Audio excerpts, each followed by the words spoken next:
Welcome back to the 5-panel blanket crochet along, sponsored by Plymouth Yarn. I'm Edie Eckman, and I hope you've been having fun so far. We've gotten 2 panels done, and we're ready to start on the 3rd panel.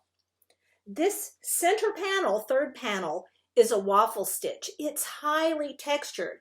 It's a really cool stitch, but it does use a lot of yarn, and it's a little heavier than the ones we've done so far.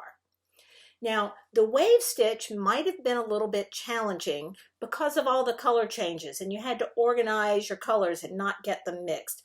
This is a little bit easier in terms of only being one color. So you're only going to be carrying one color throughout the whole thing. That's easier. It's also only a 2-stitch or 2-row pattern, although you get this great look from only these 2 rows. It's the post stitches that make all the difference. You'll be working front post and back post stitches. If you need a refresher on post stitches, front post and back post stitches, be sure to watch the video about how to do those stitches.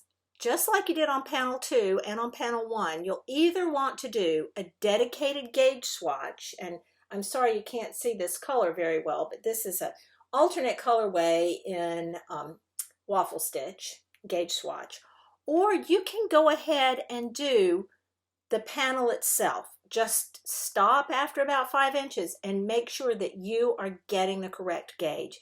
If you aren't matching the pattern gauge, go back, rip out that piece that you've already started, and change hook sizes until you get the desired gauge. The piece should be about 9 inches wide, and your gauge should be about 14 stitches equals 4 inches. Work your panel until it measures about 57 inches long and then fasten off.